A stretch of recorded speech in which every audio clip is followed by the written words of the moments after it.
Mike, Polydorus, how the heck are you? I may have mentioned to you I have a lingering cough. I don't know if it's a CinemaCon cough or just one I found on the way home in Barstow. So, Oh, I'm sorry to hear that. Well, my dog just barked, so that was not Mike coughing. That was the dog bark. that was the official start of the podcast. Let's go. It was. It's a rough start, so to speak. So, Mike, it was a really interesting weekend. We had the kickoff to the summer movie season with Guardians of the Galaxy Volume 3. We did. I have updated numbers. You know, the original Sunday estimate was 114 million domestically, coming in at 118.4 million. So they had a really strong Sunday, didn't they? I want to even back up before that. So as we're looking at the numbers on Friday morning, and usually as we look at those first numbers that come in, you can get a pretty good idea of where it looks like it's going. Right. And pretty much nailed Friday. So Friday, I had that like right around 48 to 50 million. I think it came in at 48.25. Yep. If you played it out like a typical Marvel movie, that would have come out to about 110 million for the weekend. As a matter of fact, Deadline, that was the initial number they went with, was 110. Every day, though, that number crept up. Yeah. So then Saturday morning, when you looked at the hourlies, you were like, 110 now looks like maybe that's 114. And then 114 looked like, hey, maybe now that's 118. So the good news is the critical score, and I think it's 92% fresh on Rotten Tomatoes. Yeah. The A Cinema score, word of mouth is definitely helping this movie to grab some legs and go out and overperform. So pre-release tracking, and we talk about this all the time, and depending on what you were listening to, had it anywhere between 100 and 130 million to open. Right. I saw some numbers that were like 140, 150, but I don't know where those came from, but you know what? Those are people sometimes, they're not looking at any real data. right. And all they're doing is, it should do $140 million. And they come up with these arbitrary numbers. Yeah. 130 was the number I kept hearing. And let's remember, if we rewind back to the kickoff movie of the summer of 2022 is Doctor Strange in the Multiverse of Madness, which now in retrospect was absolutely tremendous. $187.4 million domestic debut a year ago. That was a killer opening, and I think that also put pressure on Guardians. Some were looking at it as a bit of a soft opening, you know? Yes and no. So let's look back at Doctor Strange last year. The marketplace was in a completely different position, if you remember. Right. We were struggling to have movies come up and do any kind of opening. Paul, we are now the 12th week in a row, and this week will be the 13th, that we have a movie grossing 30 million or more at the box office. Now, I haven't gone back through the Comscore archives to see the last time that happened, but I'm willing to bet it's a long time. It's been a while, Mike. And, you know, it's cool because Fast 10 doesn't come out for another, almost 2 weeks. There really is no major competition for Guardians. I mean, there's other movies on the way. The next big blockbuster, and this is typical for summer, to have a big kickoff movie, have not a quiet second weekend of the summer, but there's usually a lull without a giant blockbuster, and then another blockbuster, and then we get to Memorial Weekend, and we have another big opener after Fast 10. That's a good point, Paul. And then I want to get into something else, too, that I saw you do the interview with Yahoo today, and I want to touch on something you brought up because there's a very important point in there as well. But let's talk about the release schedule for a second. So we had Guardians of the Galaxy, which does 118. This week, it's Book Club and Hypnotic are the two wide releases. Right. And then on the 15th, you have Fast 10. And then on the 26th, you have About My Father. You then have Kandahar, the Gerard Butler movie. You have The Machine from Sony. And then you have what looks to be the big dog for the weekend, The Little Mermaid, which initial tracking has huge numbers for that. Then you go to June 2nd. You got The Boogeyman and you have Spider-Man Across the Spider-Verse. And then, Mike, let me pick it up there. Transformers, Rise of the Beast, Strays, The Flash, Elemental. It just keeps on coming. Oh, and Fast X, that's going to be released on May 19. So just an amazing lineup of films. I think that's the point. So the point is last year where Doctor Strange in the Multiverse was a much needed shot in the arm, Guardians of the Galaxy is more keeping the momentum going. It's a little different. I mean, let's take a look at what is the phenomenon that is the Super Mario Brothers. You're looking at another 18.55 million this weekend, 518 million. It is now the second highest grossing animated film. I'm not counting the 2019 live action Lion King as an animated, although some will. Right. As is correct. Yes, you're right. Yeah, it's closing in on Incredibles at whatever that is, 608. So the big thing, I guess, is that the movie going audience is very healthy right now. And Paul did an interview with Yahoo Entertainment. He did a live interview earlier today, and he brought up a really good point. So you were talking about box office, and you were talking about whether we do 9, whether we do 10, and you really have to put it in the proper perspective, and that you can't look at it the way you may have looked at it 10 or 15 years ago. And I was talking with one of the guys who runs one of the specialty exhibitor chains, does a lot of dine-in, high-end stuff. He was telling me they're running something like 20% ahead of where they were in 2019. Now, they're playing a little bit of a different game because remember, he's got maybe 40 to 60 seats in an auditorium. Right. So his threshold to sell out and to get where he needs to get to is a little different than if you have 200 seats. But his point was, for him, we're back, baby. Now it's all about how does he manage all the product in the marketplace. That is his struggle right now. Yeah, and that's a good struggle to have, a bevy of riches, as I said on the Yahoo Finance show. And what I brought up too is we need to stop looking at 2019 and saying, do we get to 11 billion? That is not the barometer by which we should be judging today's marketplace. There are fewer theaters. There were some chains, unfortunately, that didn't weather the storm. There's some screens that shut down. But like I keep saying ad nauseum, if it's a leaner, meaner business and it's more efficient, that's good for the industry. And like you were just saying about the person you were talking to, if you fill those 60 seats, that's a good thing.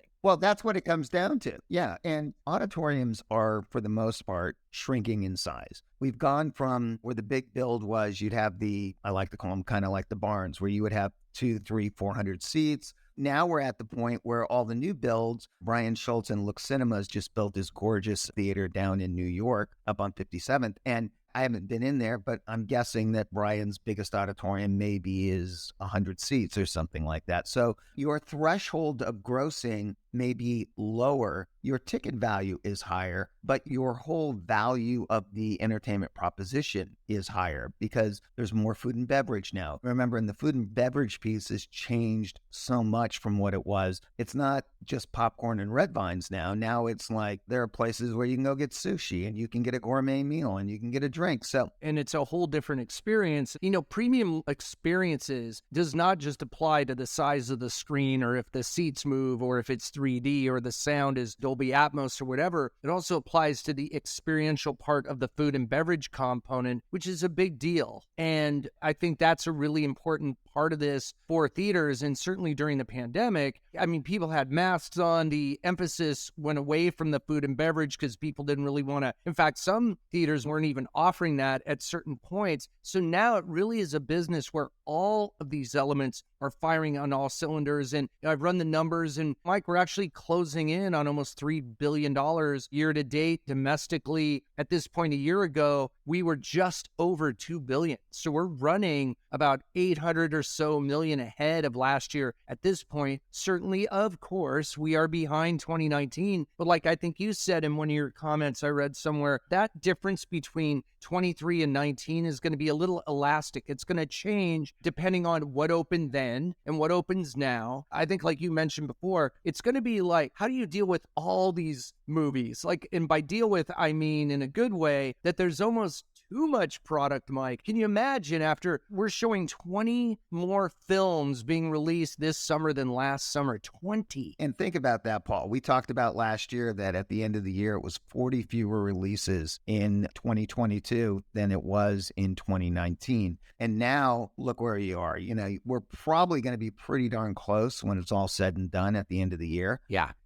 Gross wise, will we be close? If you would have rewound 2 years ago when we were looking at A Quiet Place and Cruella opening up, would you have thought that in 2023 we would be talking about a $9 or a $10 billion year? No. In fact, I think a lot of people had given up and thought, will we ever get back to even 10 billion domestically? And look, 40 billion global in our Comscore data. That's sort of the benchmark for global in the pre-pandemic era. 11 billion, a record year of 11.9, Mike, 11.9 billion in 2018. But to me, and I think that's an obvious fixation point for everyone, when we're just looking at the sheer math of it. If we look at 2019 through May-7 at 3.7 billion, right now we're at 2.8 billion. But this is really, in terms of a football analogy, we're like in the first quarter. Yes. Even though it's not really the first quarter of the year now, but we're in the early stages of this. And I think, Mike, a traditional summer generates around 4 billion or 40% of the domestic box office year. I've been getting pretty bold on saying that we could be approaching those 2019, 2018, 2017 summer levels instead of being at like 3.3 or 4 billion as we were last summer. Given this lineup of films, Mike, I just think there's nothing holding this industry back other than too many movies, too much good stuff out there. But I think it's going to be a great summer for movie theaters and for moviegoers as well. I know you and I are always very bullish on this market, but we speak the truth. I mean, when Mike and I look at these numbers, and we're always very optimistic. I think we've also been very realistic about what we've talked about. Yeah. If you go back and listen to the podcast when we started this 6-7 months ago, and, we were still trying to claw back and the movies were still kind of lean as far as the marketplace. Yeah. We kind of foretold where this was all going to end up. And you could tell the peaks and valleys of where we were heading. So, again, I wish I could tell you I was a great prophet and I could see the future, but it was more of I've been in the business. I've seen how it works. Like, it's not a tremendous surprise. Well, Mike, you make a great point, because you're right, because we've both been in the business so long. We were just looking at our experience, going back through the memory bank of being in the business, both of us. I mean, I've been in it 30 years. You've been longer than that. And, we started when we were children, Mike. So we're very young still. I had hair back then. There you go. So, and also really one need only to have looked at the release calendar for this year, especially for this summer, but also the fall and holiday period, which are chock full of films, to see that if the marketplace is open and those films are out there, we're going to have great box office. People are going to go to the movie theater. Well, the other thing too was you could look at movies that had been released up until that time that spoke to the audience, and they came out, whether it was Spider-Man, whether it was A Quiet Place, whether it was Jungle Cruise, whether it was Top Gun, Avatar when we got into Christmas. When the content was there, Lost City, Uncharted, when the content was there, people showed up. Oh my God, Mike, remember Free Guy? Yeah, when the content was not there. Right. People aren't going to come out. Those movies know who they are. But when the content wasn't there, people do what they've done for years and years, and that is, I'm not going. The signs were there that once the system got itself corrected, it was going to be fine. And then the second piece of getting the system, quote unquote, corrected was we needed to figure out this whole streaming windowing issue. And, the studios spoke loud and clear, and we talked about it last week in the CinemaCon episodes, that they've all realized now that a theatrical release is very important to elevate the IP and to give it that cachet that it's not made for video. Let's look at Evil Dead Rise. So Evil Dead Rise was made for the streaming platform. They just crossed 50 million. I think they're at 54 million now or something like that. Yeah. And I guarantee you, I haven't spoken to anybody over there, but Evil Dead Rise 2 is probably on its way now. And it'll be theatrical. And Mike, the movie Smile was one. The director came out at the Paramount presentation and said that was going to go straight to streaming. I think they've either greenlit a next Smile movie or the next movie from that filmmaker. And now it's interesting, Mike, to see how everyone was like running from theatrical right when the pandemic hit. Now, all the streamers are like, please let us be part of the cool club. And I love streamers. I'm not making fun of that business. It's a great business. But now, and even at CinemaCon, it was all about now that the streamers, like you just said, are recognizing the value add that it brings to their movies. By the way, it's all part of the ecosystem. And the ecosystem, has always kind of been, way back when I was a child, it was theatrical. Then there was the TV window, and then it would get re-released in theatrical. And then there was another TV window. And then when pay TV came up with HBO, then there was the theatrical, the pay window, the free window. Yeah. And then, of course, once home entertainment came around, then there was a way to jam that in there. Well, Mike, I got to interrupt you because I want to ask you if you remember this. So I'm a big movie fan. I know you are too. I remember back in those days, like in the 80s or not, the 80s, let's say, if you wanted to buy a movie and watch it at home, it was a sell-through, I think they called it. And I bought many a movie for $80 like Yeah, on beta. $89.99. That was the price. Kids, you could buy a TV for that now. You get a 70-inch TV, and back then you'd get a big box of tape. Exactly. And I remember buying, not renting, well, you could rent then, but I remember if I really loved a movie, I would buy it and I would pay $80 or $90 for it, Mike. It's such a different world. I mean, we talk about the cost of things today, but in some ways, things are more cost efficient. Economies of scale are such that you get a better bargain on certain things that we used to just not happily, but we would, if you loved a movie, you wanted to show it to your friends and watch it at home, you would pay the big bucks to get that movie. Again, like $80, $90 to buy a movie in the 80s. A couple of points I want to bring up on that. And I read an article yesterday, and there was an analyst from one of the financial firms who was he found a new target. He wasn't doom and gloom on the theatrical business. He was doom and gloom on the streaming business. And basically was trying to say he did not know how, and I'm not sure I agree with this, but he did not think that anything other than Netflix or Disney Plus, which had these scalable kind of user bases, would ever find a way to be profitable or would make sense. Or survive. Yeah, and it was really interesting because 2 years ago, streamers were the darling. Everybody wanted to get into the business, and now you're kind of seeing that the dynamic is shifting again, where theatrical, again, is kind of driving the bus because that's creating the value for all these other platforms. But they all need to work hand in hand with each other. Absolutely. Streaming is a vital part of the entertainment system. There's a lot of revenue that's generated when you talk about a movie, and there's a lot of things on streaming that we all watch the same way, though, that we all like to go to the movies, and there's movies we want to see in movie theaters. And there's movies that some people want to own. And it's the ecosystem of how it all works. It's evolving, it's changing, as we've talked about. And one other thing I kind of wanted to bring up, Paul, too, was I don't want to make it doom and gloom, but I do want to bring up something we should keep an eye on in regards to the release schedule over the next 4 or 5 weeks, and that is the writer's strike. You may say, okay, what does the writer's strike have to do with a movie that's already in the can? As these movies are being released, we all know there's a big PR campaign that goes with that.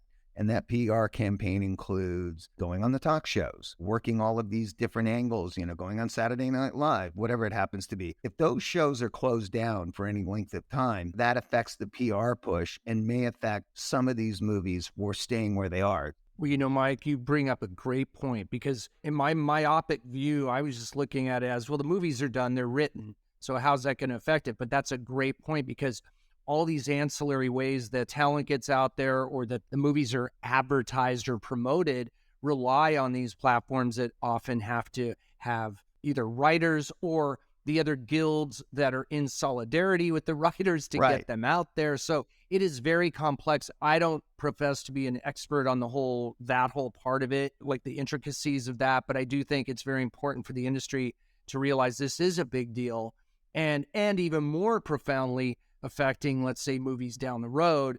And for streamers who have a much higher churn rate in terms of the content, they have to have writers writing. They're doing many more shows. It's not like a movie where it's written and it takes months to produce it and release it. So yeah, that's a big topic that we will be watching for on our podcast. I think my point would be, just don't be surprised if you see 1 or 2 movies in the next few weeks, punt to a couple of months down the road. It's a very interesting point. I think you're onto something there. And it's an implication of the writer's strike that maybe many had not thought of, including myself. So I think that's a good point. But I think we're going to wrap it up, Mike. You got to save your voice, my friend. Yeah, you know what? Because we need you out here. We need you on Ticket to Ride. I'm living on the cough lozenges right now. No, man.